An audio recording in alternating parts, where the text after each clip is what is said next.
महाराष्ट्र सरकारने लाडली बहीणच्या माध्यमातून त्या गोरगरीब महिला असेल त्यांच्या खात्यामध्ये पैसे गेले आहे. त्यांना ती योजनेचा आता तो खर्च त्यांना त्यांच्या परवानगीशिवाय पुरुष काढू शकत नाही. म्हणून ते पैसे महिलांचे हक्काचे पैसे त्यांच्या खात्यात आल्यामुळे महिलांना आपला आत्मसन्मान आलेला आहे. गोरगरीब महिला, आता माझ्या ऑफिसमध्ये मी 2781 महिलाचे लाडली बहीण योजनेचे फॉर्म भरले.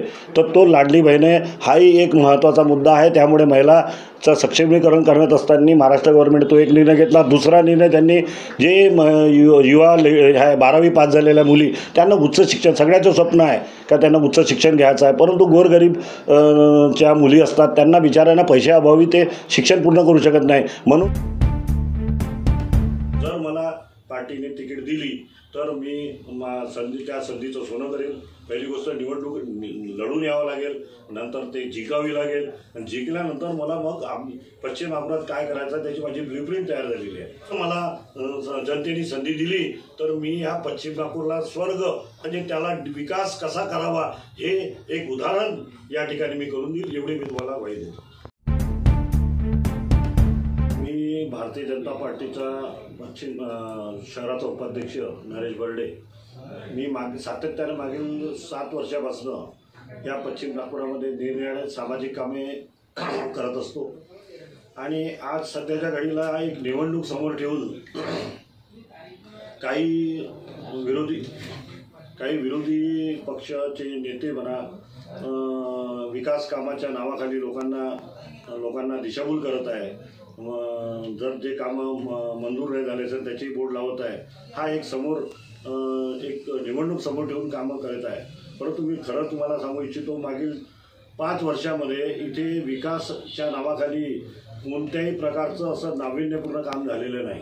विकास म्हणजे फक्त आपण गट्टू लावून देणे किंवा काही गटर लाईन टाकणे याला विकास नाही म्हणा. विकास हा सर्वांगीण झाला पाहिजे. पश्चिम नागपूर हे एक असं क्षेत्र आहे की या क्षेत्रामध्ये 27 झोपडपट्ट्या आहे आणि बाकी एक त्याची जर जिओग्राफी पाहिली तर ते समतोल नाही आहे, टेकड्या आहेत आणि अशा या एरियामध्ये काम करणं एक जोखीमपूर्ण जामीनपूर्ण काम आहे. ते आज पाणी जर पडलं आमच्याकडे तर पूर्ण झोपडपट्ट्यामध्ये पाणी जमा होऊन जातं. बिचारे गरीब बुधे आपल्या वंचित होतात आपल्या रोजच्या दैनंदिन जीवनापासून. अशा ठिकाणी एक काम करण्याची संधी मिळाली होती, परंतु त्याप्रमाणे काम झाले नाही. इथे एक चांगलं हॉस्पिटल पाहिजे. आज आम्हाला मेयो मेडिकल या ठिकाणी गव्हर्नमेंटच्या हॉस्पिटलला जावं लागतं. एक मोठं जातं हॉस्पिटल पाहिजे. इथे राईट टू एज्युकेशनच्या अंतर्गत काही गरीब पोरांना ॲडमिशन मिळत आहे. आमच्या झोपडपट्टीतले गरीब जे पोरं आहेत त्यांना जेव्हा ॲडमिशन करायची वेळ येते त्यांना त्या ठिकाणी त्यांचा मोठे पोरांचे पोरं आणि लहान ते मॅनेज होत नाही. म्हणून एक चांगली मोठी अत्याधुनिक शाळा तयार झाली पाहिजे जिथे गरिबांचे पोरं शिकले पाहिजे. शिक्षण हे वाघिणीचं दूध आहे. आपण त्या गोष्टीने विचार केला आहे. लोकांना खेळण्याकरता चांगलं त्यांचं स्वास्थ्य राहिलं पाहिजे, त्यासाठी एखादं ग्राउंड पाहिजे. अशा प्रकारच्या ज्या असतात आणि दळणवळणाचे साधन असो. आज आमच्या ठिकाणी मेट्रो ट्रेन त्या बर्डीपर्यंत चालली आहे, परंतु आमच्या पश्चिम नागपुराच्या क्षेत्रामध्ये धाबा हा एज्युकेशन झोन आहे. धाबा असो, तिकडला परिसर कळमेश्वर वगैरे इंजिनिअरिंग कॉलेज आलेले आहे. सगळे पूर्व पश्चिम नागपुरातले तिकडे जेव्हा जात असताना रस्त्याचे जे त्यांना त्रास होतो, ॲक्सिडेंटची भीती वाटते, अशा वेळेस मेट्रो ट्रेन या ठिकाणी आली पाहिजे. अशा प्रकारचा सर्वांगीण विकास अजूनपर्यंत इथे झालेला नाही. त्यामुळे मला असं वाटत नाही का बाबा 5 वर्षात विरोधी पक्षाच्या आमदारांनी इथे कोणत्याही प्रकारचे कामं केलेलं नाही. फक्त निवडणूक समोर ठेवून उद्घाटन घेणे हे लोकांना पश्चिम नागपूरची जनता सुज्ञ आहे. त्यांना हे सगळं डोळ्यांनी दिसते आहे. येणाऱ्या निवडणुकामध्ये पश्चिम नागपूरची जनता त्यांना दाखवून देईल. भारतीय जनता पार्टींनी आमच्या माननीय पंतप्रधान नरेंद्र मोदींनी जो 2014 पासून तो 2024 पर्यंत जे विकासाची कामं केली आहे, आज भारत त्या ठिकाणी 5व्या नंबरची आर्थिक हे झाली आहे. म्हणजे इकॉनॉमीमध्ये 5व्या नंबरमध्ये आलेली आहे आणि 370 कलम असो, राम मंदिर असो, इतके सुंदर असे निर्णय झाले आहेत जे रेगाळत ठेवलेले निर्णय आमच्या मोदी साहेबांनी केले आहे. परंतु कोणत्याही जीवनामध्ये मला एवढं माहीत आहे, जो माणूस जीवनात प्रोग्रेस करतो, जीवनामध्ये उंची गाठण्याचा प्रयत्न करतो, तो एक नॅरेटिव्ह सेट होत असते प्रत्येक ठिकाणी. त्याला कसं उंची कमी करता येईल हे फक्त हे मानवी जीवनाचं संतुलन सायकॉलॉजी आहे, ह्युमन सायकॉलॉजी राहते का बाबा आता हे खूपच वर्ष चालले आहे. त्यासाठी त्यांनी एक नॅरेटिव्ह सेट केला की आरक्षण बदला देंगे, 400 सीट आएंगे तो आरक्षण चले जाएगा। परंतु मी तुम्हाला सांगू इच्छितो, आरक्षणाला कोणती सरकार, सुप्रीम कोर्टने म्हटलं आहे त्याचा मेन ढाच्याला कोणीही बदलू शकत नाही। इव्हन कोणतीही सरकार हो आरक्षणाला धक्का लावू। आरक्षण हे डॉक्टर बाबासाहेब आंबेडकरांनी 340 आर्टिकलमध्ये सगळ्या समाजाच्या लोकांना समप्रभावात आणण्यासाठी दिलेलं आरक्षण आहे आणि हे कोणती सरकार येईल तरी ते बदलू शकत नाही। परंतु आमचे बंधू काही त्याला बळी पडले त्या फेक नेरेटिव्हला, म्हणून महाराष्ट्रामध्ये तुम्हाला ते थोडं चित्र दिसलं आहे। परंतु आता इलेक्शन झाल्यानंतर आम्ही सर्व ठिकाणी समाजाच्या मिटिंगा घेऊन तिथे चांगल्या सगळ्या लोकांच्या तज्ज्ञ लोकांच्या सभा घेऊन आम्ही ते नेरेटिव्ह आणि लोकांच्याही लक्षात आलं का हे त्यांनी आपल्यासाठी केलेलं आहे। आणि आताच काश्मीरमध्ये बी इलेक्शन झालेलं आहे, त्या इलेक्शनचे रिझल्ट आता माहीतच पडेल का 370 हटल्यामुळे किती त्या काश्मीरमध्ये सगळं आनंदमय वातावरण आहे। सगळ्या भारतीय म्हणजे सरकारच्या योजना तिथे राबवल्या जात आहे।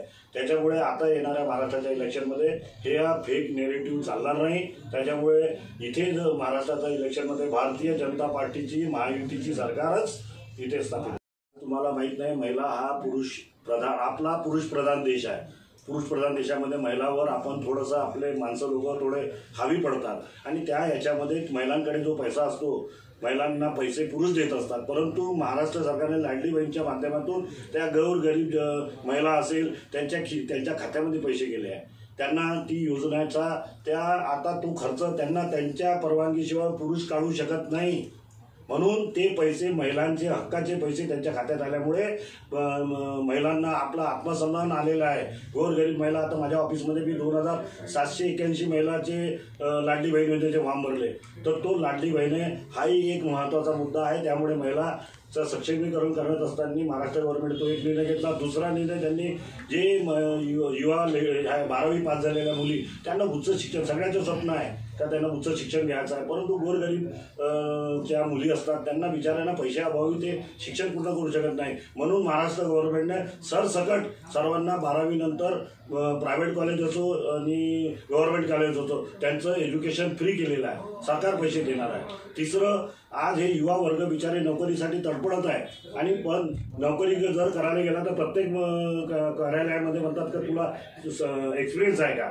आता एक्सपिरियन्स घेण्याकरता महाराष्ट्र गव्हर्नमेंटने त्यांना प्रत्येक युवाला तू ज्या ठिकाणी जर 10वी पास असेल तर 6,000 रुपये, 12वी पास असेल तर 8,000 रुपये आणि डिग्री जर असेल इंजिनिअरिंग असेल त्याला 10,000 रुपये हे स्टायपंड देत आहे।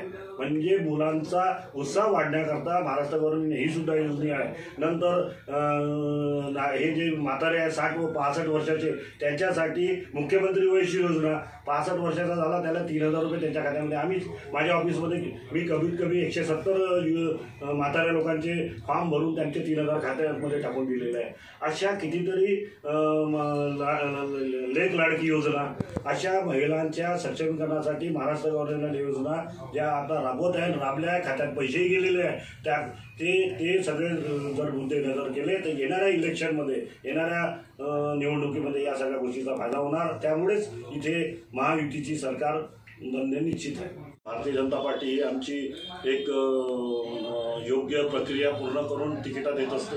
अजूनपर्यंत आमची तिकिटाची प्रक्रिया चालू आहे। पार्टीच्या लोकांनी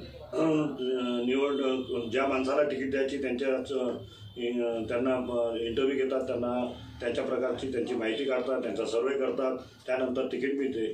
जर मला पार्टीने तिकीट दिली तर मी त्या संधीचं सोनं करेल। पहिली गोष्ट निवडणूक लढून यावं लागेल, नंतर ते जिंकावी लागेल आणि जिंकल्यानंतर मला मग पश्चिम महाराष्ट्रात काय करायचं त्याची माझी ब्ल्यूप्रिंट तयार झालेली आहे। मी या ब्ल्यूप्रिंटप्रमाणे माझं काम करीन। काम असं करायचं आहे, मी तर समाजसेवा सातत्याने 7 वर्षापासून करतच आहे। गोरगरीब शोषित पीडित लोकांच्या जे काही अडचण असेल ते त्यांना कोणत्या प्रकारे मला सहाय्य करता येत असेल ते सहाय्य करतच आहे।